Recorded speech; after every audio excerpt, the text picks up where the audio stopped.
my wish is that people will come to think of communities not necessarily as the mayor or the city council people or the other stakeholders, if you will, but come to realize that it took ordinary people to contribute and to really make all this happen.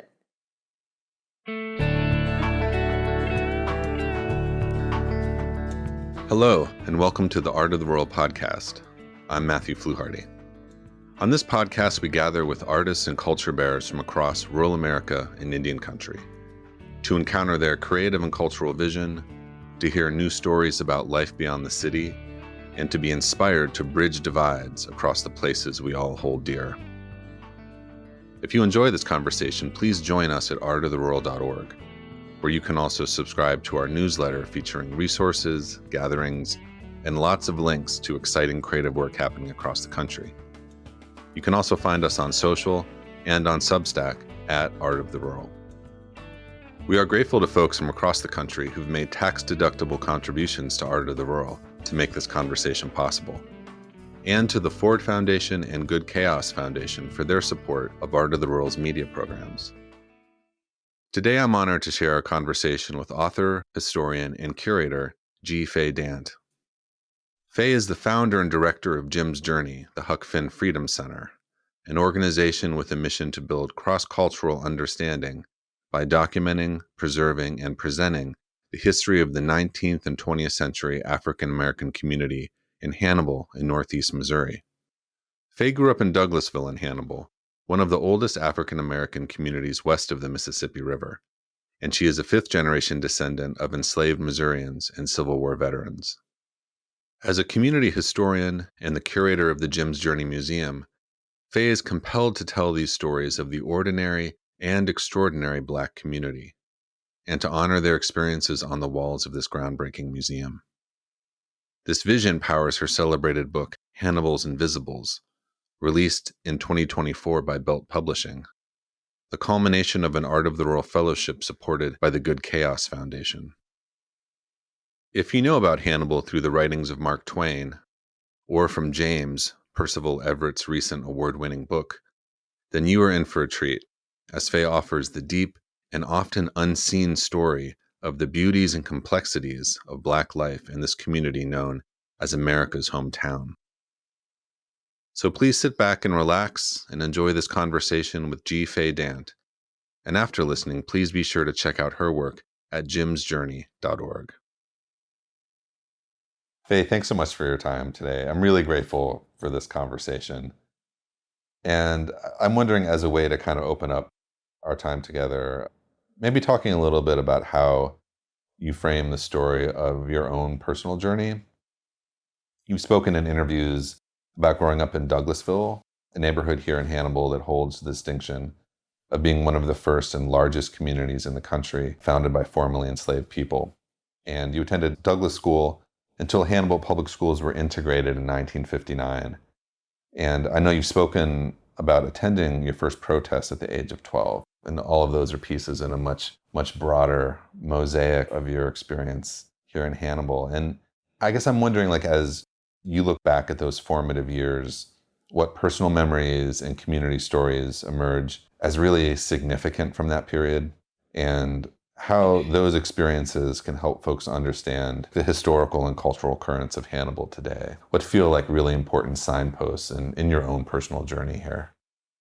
Matt, as I think about growing up in Hannibal, I can't help but think about the fact that it was a very segregated community, and that even long after the schools were integrated, we were still a very segregated in the sense that we stayed in our own neighborhoods and had our own friends, and there wasn't, or at least for me, there wasn't a lot of reach beyond Douglasville or beyond the Black community.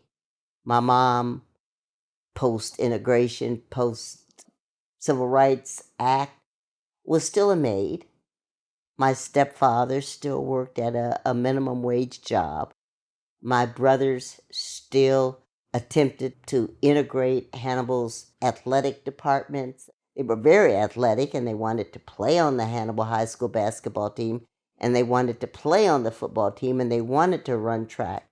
But Hannibal was such that they weren't always welcome to do that.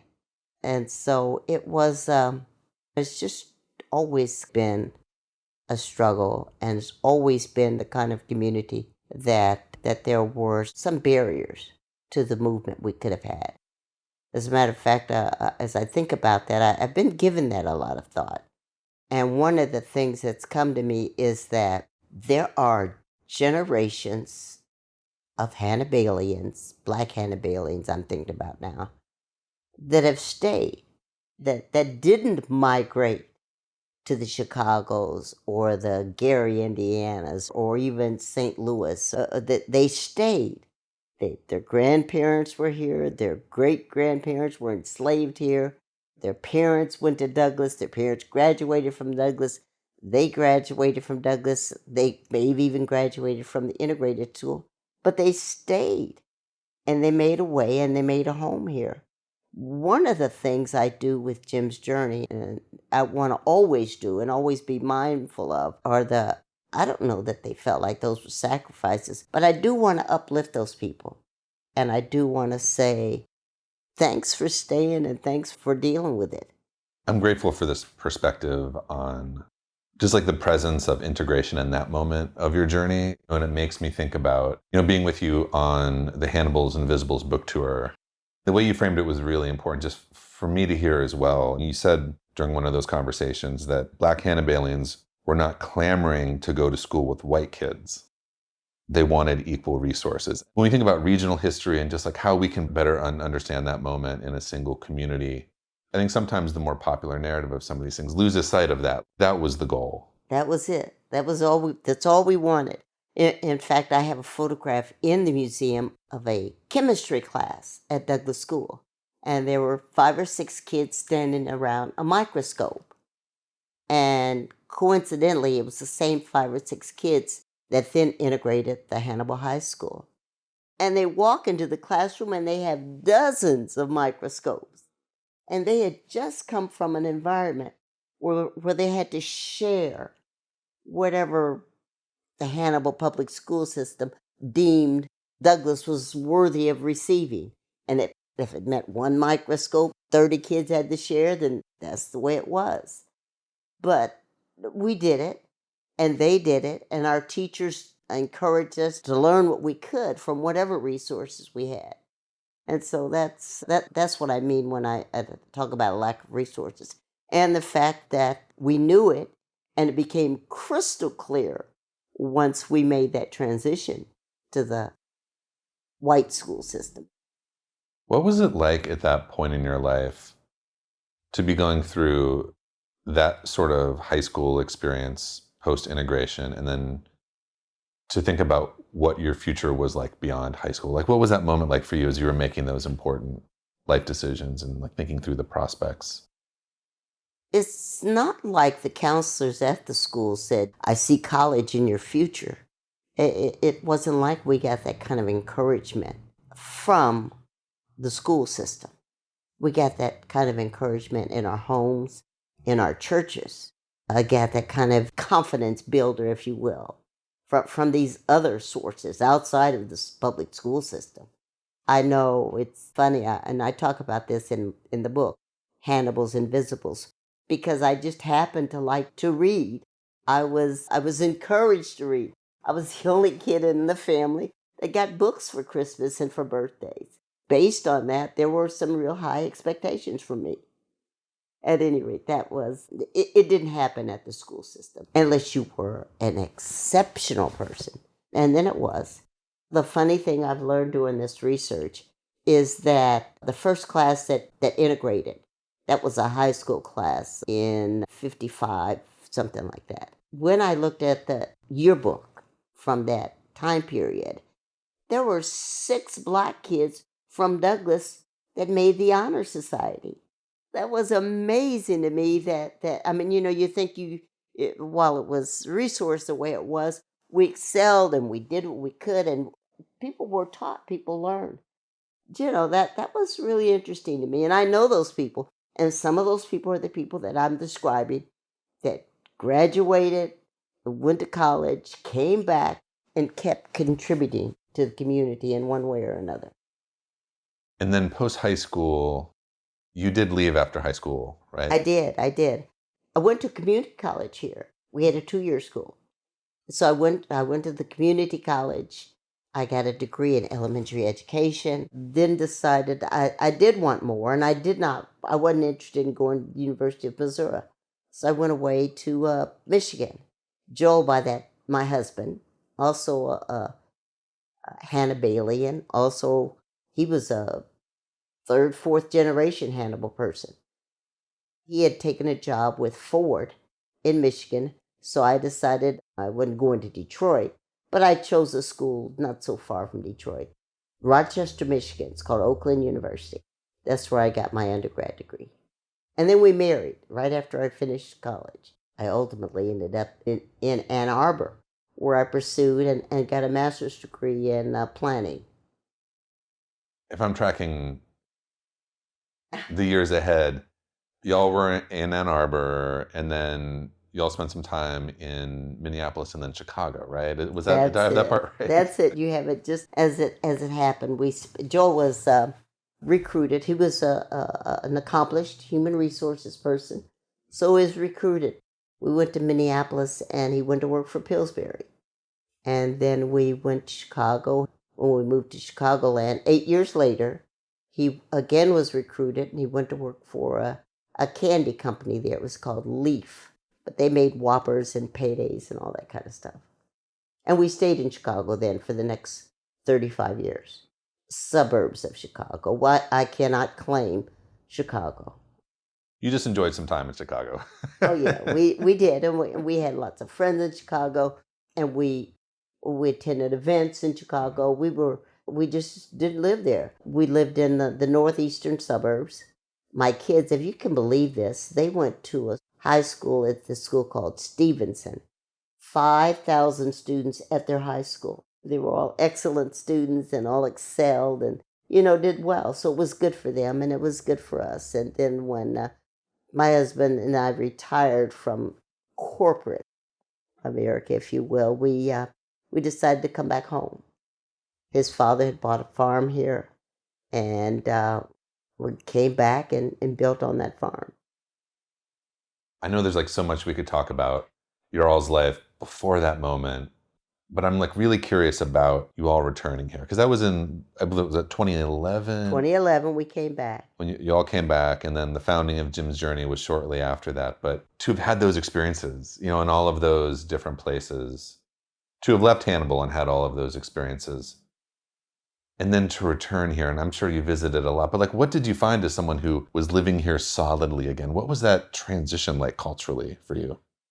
To your point, we had visited often, and we did see the changes or lack of changes that Hannibal had gone through or had not gone through. But at any rate, we came back, and it was sort of easy for me making this change. I mean, we had done a lot and experienced a lot, exposed our children to a lot. And so coming back for me was just coming back. The traffic was better. It was cheaper. It was, all sorts of good things like that. I missed my friends, but not so much. And I didn't necessarily miss all the museums and the concerts and, all those kinds of things because I had done them. It was just time to come back. But I was disappointed in the fact that when I returned, Hannibal had not necessarily grown in terms of race relations, in terms of opportunities, in terms of recognition of the Black community, and all those things. And so I came back, and I kind of liken myself to Twain. I blossomed when I was away. So I came back, and to see it hadn't blossomed, I got more involved and found myself wanting to contribute more to that and nudge people along, if you will. Was Jim's Journey an idea that emerged pretty immediately upon coming back here, or did it take a while for that to feel like the path you were going to take?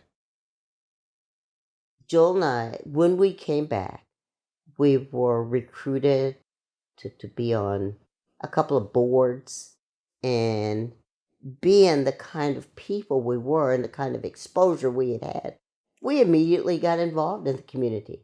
Now, I'm going to be completely honest here in that sometimes we were the only Black people at these outings or these events, but we were comfortable in that environment. It meant nothing to us.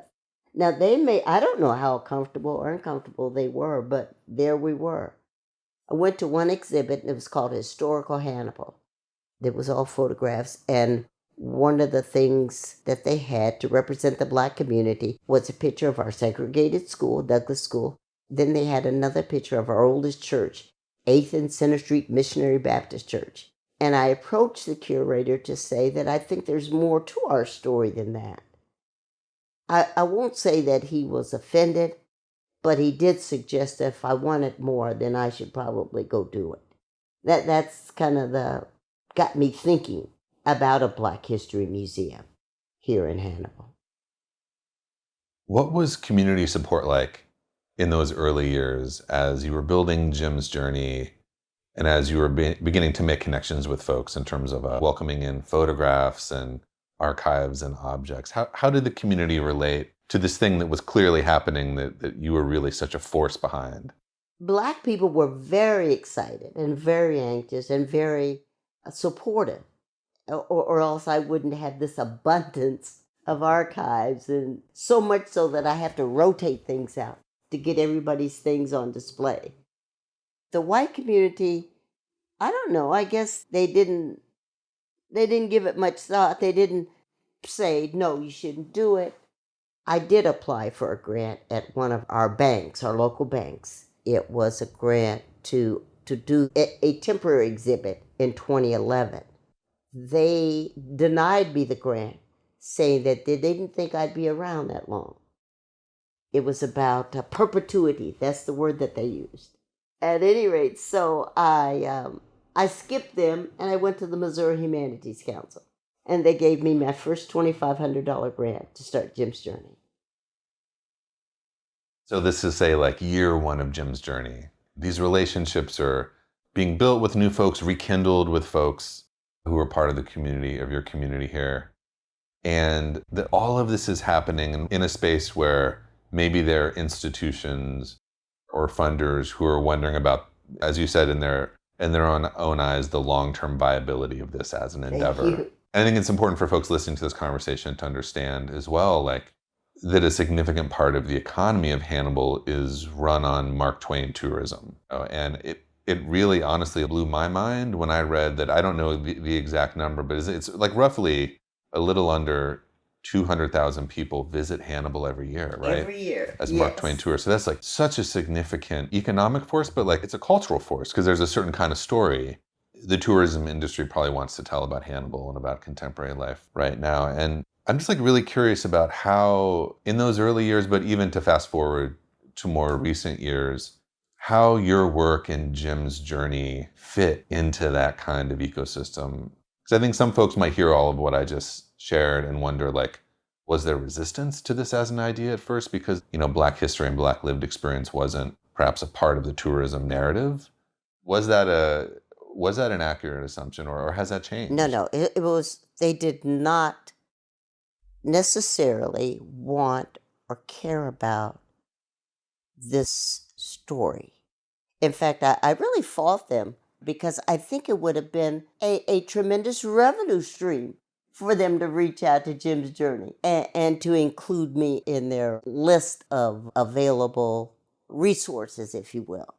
But they didn't. And part of it, I think, has to do with the fact that they get a certain amount of money from tourism, and they don't want to share that. And I can't necessarily blame them for that. But to not want to tell the story, I do blame them for. I've had numerous fights with tourism to say, why didn't you include me in this catalog? Or why didn't you include me in this list? Or why did you accept that award and there's yet no mention of Jim's Journey? It was like, oh, we forgot. or we didn't think about it. And even the city, there would be opportunities to say, we have a brand new museum here in town, Jim's Journey. But it didn't happen that way. Everything had to be a struggle and everything had to be of my own doing.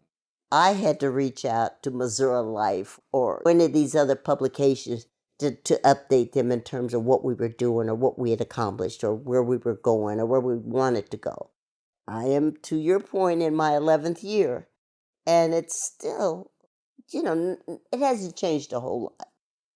One of the things I say to people that visit Jim's Journey is that I'm not going to share with you a story of Tom and Becky. I'm all about research. I'm all about the real people that impacted Samuel Clemens and the life he lived and created in Samuel Clemens an anti-racist. That's the story I tell at Jim's Journey, and I have done that not necessarily with the help of the tourism community here. I think that's something that folks listening to this conversation would immediately note, is that regardless of how one feels about Twain himself directly addressed all of these things. Oh, he did. Huckleberry Finn is Yes. absolutely a significant work. As so many folks have written about. It was an attempt by a white author to convey Black vernacular speech. Essentially, the first significant attempt to do that. And there's a lot of criticism, because that's a whole nother conversation about that book. But it feels so ironic for an industry built around someone who spoke his truth with so much force and so much humor and so much wit, to not see these connections. And then what added to that is the fact that I am 20 feet from what they have created and call Huck Finn's home. I can look out the window at Jim's Journey and see this thing called Huck Finn's home. Now, why 200,000 people would come to Hannibal and be interested in Samuel Clemens and Mark Twain, I should say, Tom and Becky and all of that, and have no interest in Jim? That baffles me. I have a hard time with that.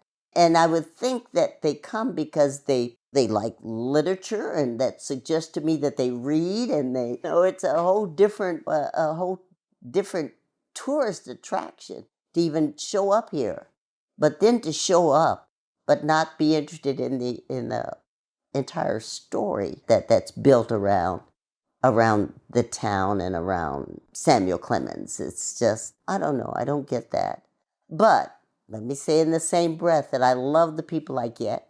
I get people that at Jim's Journey that are interested in the story and want to share their stories. I claim this, that I'm probably the only museum in the country where people thank me for my service. Yeah. Like I've just served in like I'm a military person or something. Thanks for doing this work. We appreciate it. I get that from everybody that visits Jim's Journey. So I'm pleased about that. I remember reading about how, for an early Jim's Journey event, you brought together a descendant of Huck Finn and a descendant of Jim. And that struck me as such a profound thing to do, in terms of demystifying, making it real and human and lived, that there are people behind these stories that Twain was writing, and those stories continue in us. How did that come about as an idea? And what was that like for that to happen in the community? When we opened Jim's Journey, it was September 21st of 2013. Let me back up to say that was phase 2. Phase 1 was something called Hannibal's Life and History Project, and it was a temporary exhibit in the Hannibal History Museum. The people there were very lovely people who invited me to put up a temporary exhibit since they knew that my real goal was to have a Black History Museum. I had it up for maybe a year, something like that, and then they were moving on, so I had to move on. That's when I had to do this research to discover that Samuel Clemens had based Jim of Huckleberry Finn on a real person, a man named Daniel Quarles. Researcher that I am, I continued to learn more and more about Daniel Quarles, and I learned that he had descendants in Texas. So I reached out to the man that I knew. It's a man named Larry McCarty. He's a descendant of Daniel Quarles. He was very excited to come and share his story, his journey, because this is an interesting story in that he's a descendant of one of Daniel's children, a man named Harvey Quarles, who had been bought, sold, gifted, traded, and ended up in Texas and was indeed part of that first Juneteenth celebration.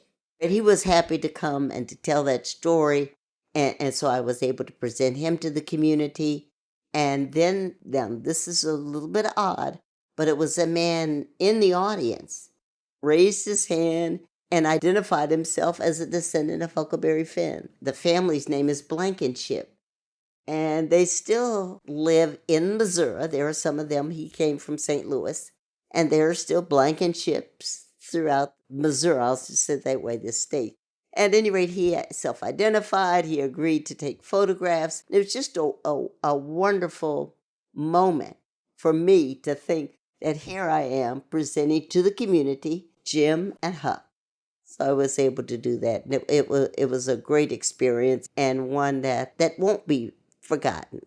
Again, and we celebrate their participation every year. They don't come back. They didn't make it back for my 10th anniversary, but I'm sure I'll pull them together again for another event.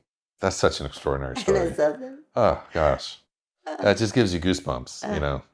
Blankenship and Daniel Quarles. Samuel Clemens identified Daniel Quarles as a prototype for Jim finally in his autobiography that didn't get published until 2010.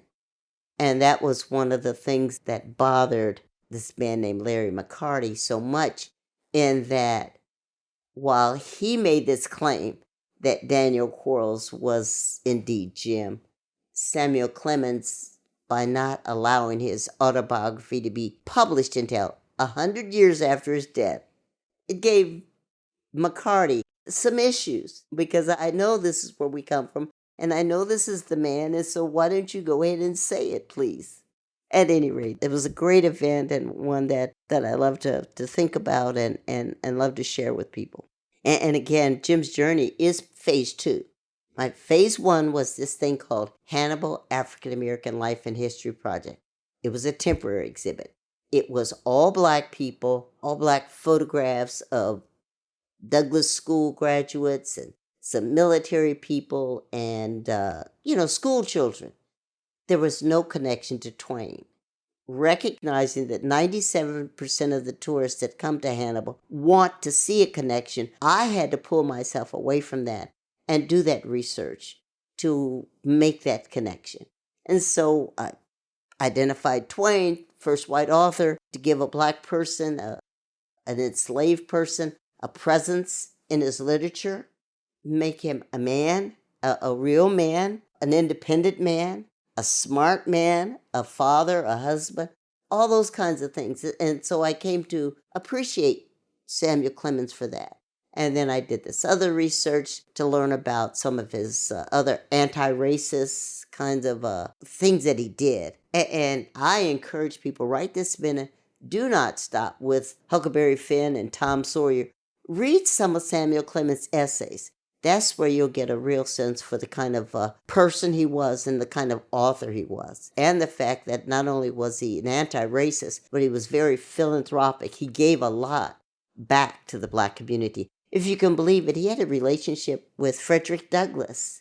He had a relationship with the Fifth Jubilee Singers. I mean, there are people like that he interacted with, and they tried to support one another, as they were both performing, if you will, which is what Twain was doing to try to make money and to try to make a living other than his books, or in addition to his books. The work you've been doing here has been doing so many things, but like one of the things it's also been doing is just turning the jewel a little bit for folks to understand all these other dimensions to Twain, which are pathways to understanding all these other dimensions to life in this region and lived experience in this region. And that makes me think, because that was very much my experience as well, just that feeling of like profound gratitude the first time that I entered Jim's journey.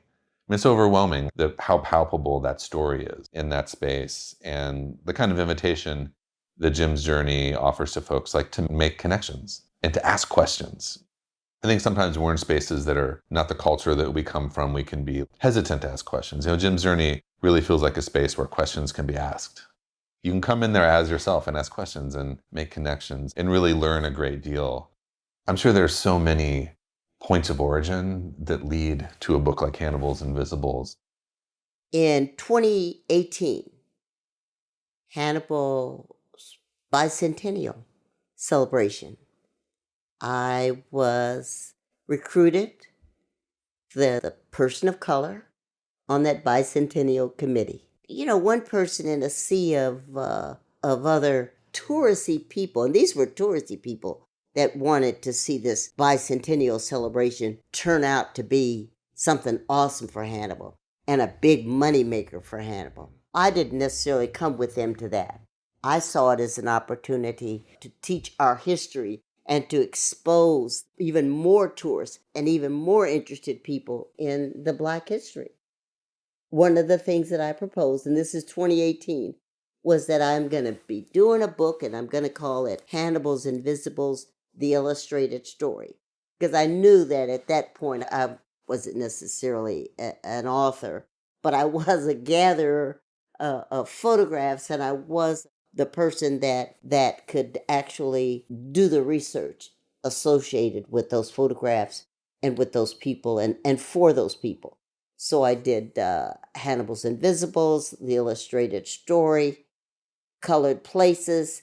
Colored Faces was another one of the working titles that I had. Again, that's 2018. And I got busy. I'm on the Juneteenth committee. At that point, there was one committee. Had a leadership role in that celebration, if you will. I did Black History Month. I did Dr. King's birthday. And I had the museum open 6 months out of the year. So I was sort of busy and got distracted. And then in 2019, something like that, I decided that I was ready to take this to the next level. And so I reached out to one of my benefactors, Art of the Rural, and I told them what I wanted to do, but that I needed help to do it. I knew that while I was an okay writer, I needed an editor. I needed a professional to put this out right, because I wanted it done well. Because I see Hannibal's Invisibles as a universal story. I hope that people won't think, because Hannibal's in the name, that it's just about Hannibal. And I hope that people beyond Hannibal will be interested in hearing this or learning more about this. So I reached out, got a grant, we found us an editor, and we began working on it. And there are a lot of books about Hannibal, but what's missing on that huge bookshelf are books about Black history and Black lived experience. There's a lot of gravity to being a person, I would imagine, like being an author who's bringing that story together in that kind of way for the first time in book form like that. So what was your creative process like in terms of gathering all the stories and the material and the photographs that are present in the book? How did it all come together? I believe I said this before.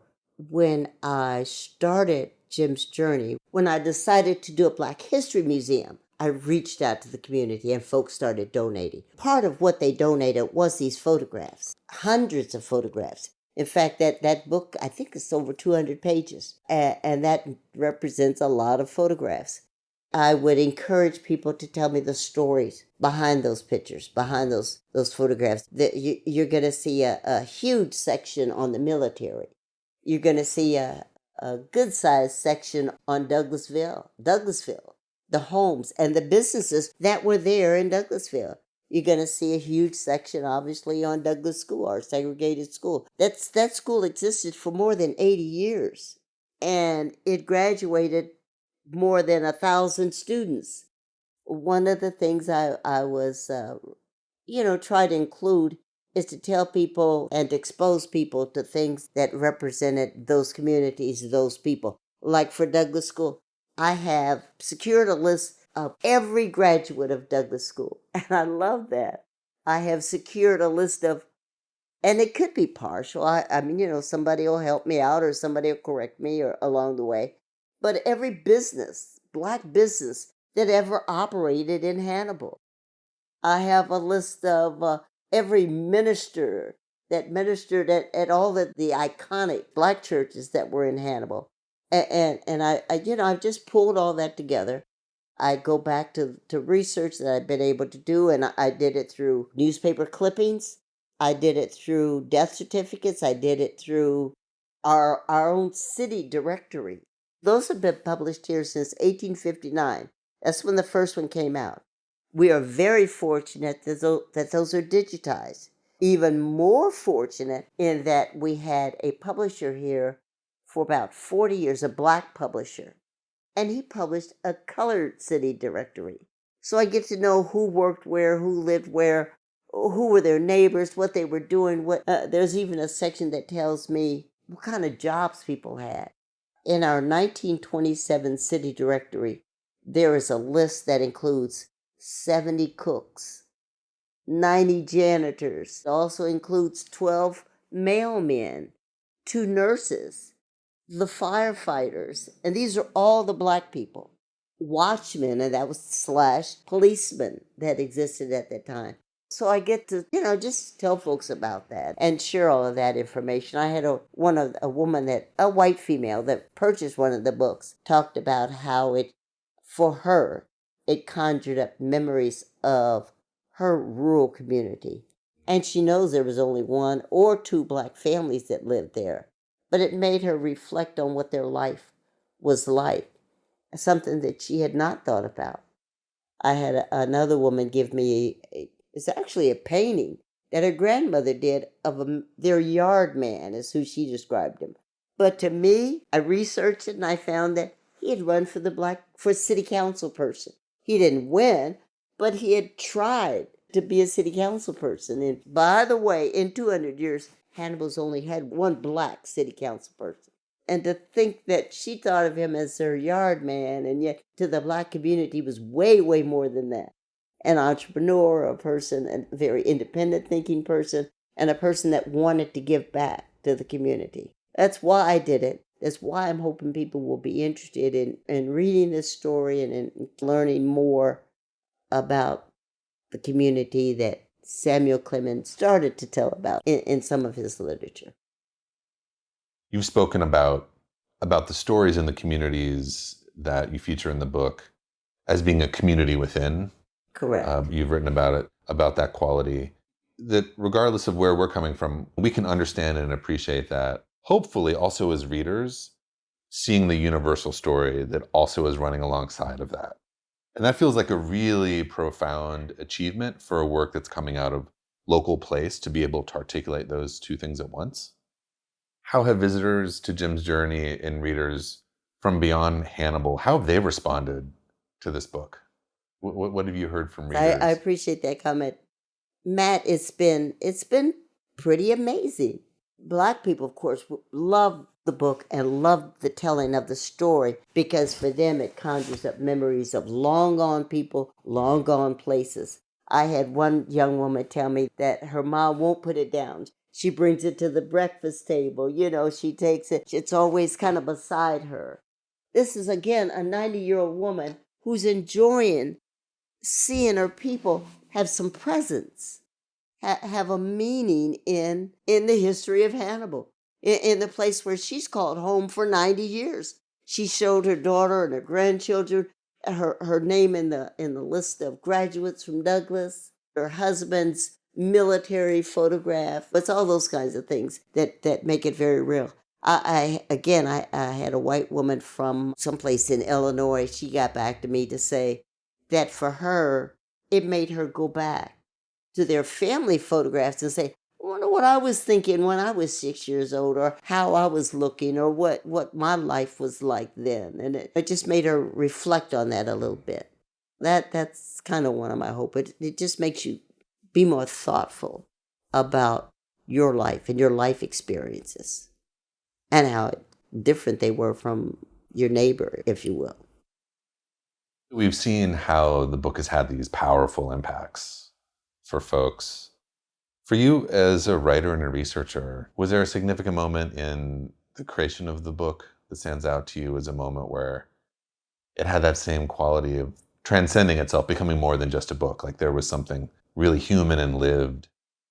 The book, we've talked a bit about the photographs and the folks and the fact that I had all these photographs that were donated to Jim's journey and that I used in writing the book. But in addition to that, though, I was able to interview some people. And I interviewed, very deliberately, interviewed people who had grown up here and had left here, and people who had grown up here from generations and never left here.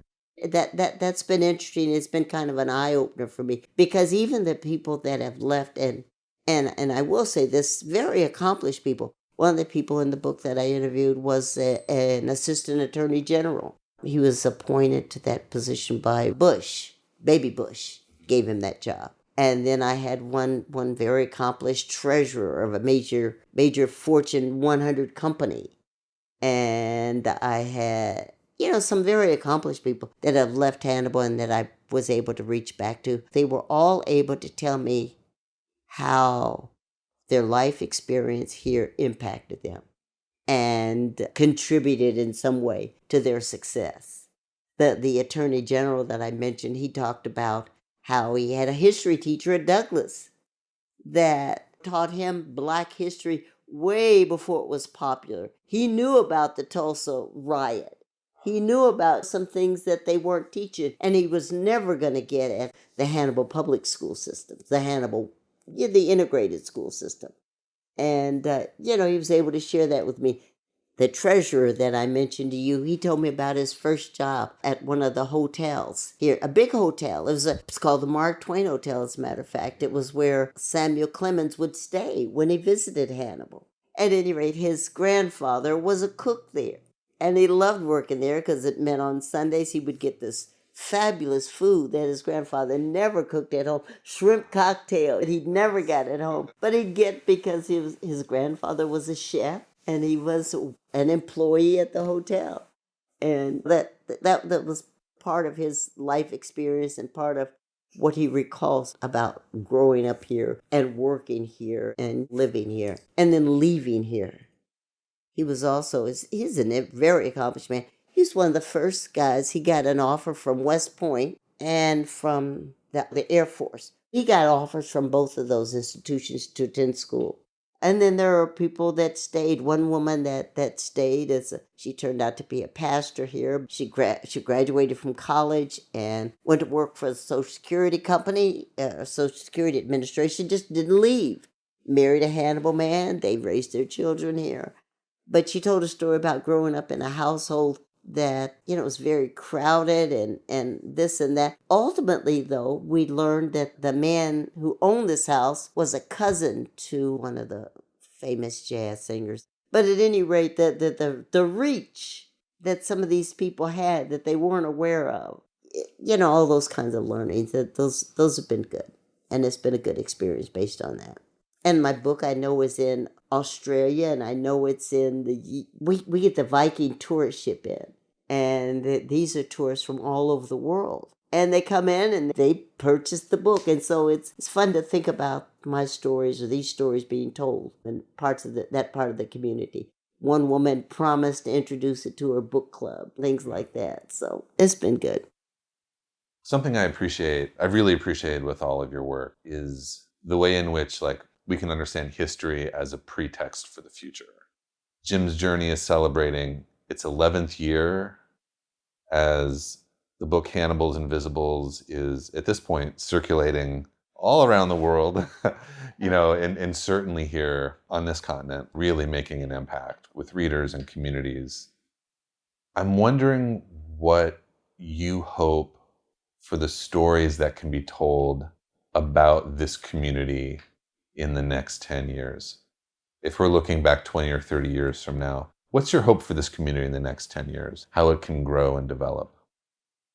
My thought is that, or my wish is that, people will come to think of communities not necessarily as the mayor or the city council people or the other stakeholders, if you will, but come to realize that it took ordinary people to contribute and to really make all this happen. I always talk about how when they talk about the founding of Hannibal, how a man named Bates, who they credit as the founder of Hannibal, he had 4 people, 4 enslaved people with him on that journey. And these are the people that cleared the land and built the log cabin and did the heavy lifting. It just takes more than the stakeholders to actually build the community and to make this happen. And we have to be strong, and we have to be resilient, and we have to be committed to wanting to get it done, no matter what's in our way, because Lord knows there were a lot of hurdles, there were a lot of struggles, and I could have focused only on slavery, on the enslavement of people. But no, I want to talk more about the contributions and the value add, if you will. The woman who talked about her black yard man. If you think about that, they had a lovely home, but it was because of him, the driver, people that drove by and felt high regard for them, and how well kept their yard was, and how isn't it lovely that they are in this community, a part of this community. But somebody else had to contribute to that, at any rate. I just want people to know it wasn't just the powers that be. It was ordinary people making all this happen and continue to make it happen. That's a really powerful and beautiful invitation to all of us to keep that in mind and to keep doing the work. Stay at it. Stay at it. Stay at it. Yeah. Faye, I'm so grateful for your time. And I just really have one final question that's really just kind of a big open question, which is just like in this moment that we're in, it's at this point, mid-November, here along the Mississippi River in Hannibal, what's inspiring you? Books, music, food, movies, places, practices. What are the things that are giving you inspiration in this moment? I don't know if the word can be, I don't know if I'm driven by inspiration. I'm probably driven by anger and a need to let folks not go around here being confused about things. I'm always teaching, and I want every moment to just work that way. And I take every opportunity to do that. Moved by anger. If I can ask a part 2 to that question, All right. because just for folks that are listening to this podcast, we're sitting here in a building just around the corner from Jim's Journey in this extraordinary room filled with your artwork. And I feel really remiss that we haven't spoken about this yet, because, I really, just as one viewer, really relate to these images as part of the universe of all of your work. And I'm wondering if you would mind just sharing a little bit about that artistic process. How long have you been doing this work? Or has this work, the collage work that I fortunately have the chance to see, that the viewers wouldn't have a chance to see, how this work came about? I do these things called photo collages. And again, I use images of family and friends or historical icons to tell a story. And I've done this for 50 years. It came about because I wanted my children to see, in birthday cards and Christmas cards and all of that, I wanted them to see themselves reflected in those things. If I got a birthday card and I liked what it was saying, but I didn't like the image because the image wasn't black enough, then I would cut out a face of his grandmother, his grandfather, or somebody, and I turned it into a black card. And so I've continued in that.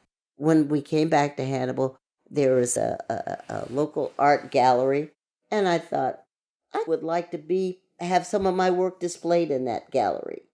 And by then I had graduated to doing gift boxes and memory boxes and small images or pictures for people that again told a story. I have since grown to doing something, I don't know, the 36 by 45s, if you can imagine. Those are pretty good size, but that's what I do now. And again, I continue to try to tell a story. One of my favorites is a picture of a black female in a kitchen preparing a meal for the white people who are in the other room. Now, the woman is actually looking a little like Aunt Jemima, but it's Harriet Tubman. And I call the picture The Help. And the white people in the other room are watching Dr. Martin Luther King being arrested on their TV set. And they're surrounded by their children and their dog and, happy times for them. And there she is in the kitchen preparing their meal. And I guess it's happy times for her because she at least has a job. But I call that the help. And I hope people get that when they look at that image. At any rate, I've been doing it now for the past, earnestly for the past probably 5 years. I've been very fortunate to have my images displayed kind of all over the country. I do Illinois, tri-state, I'll say it that way. And I do St. Louis and I do Iowa. I've had them displayed there.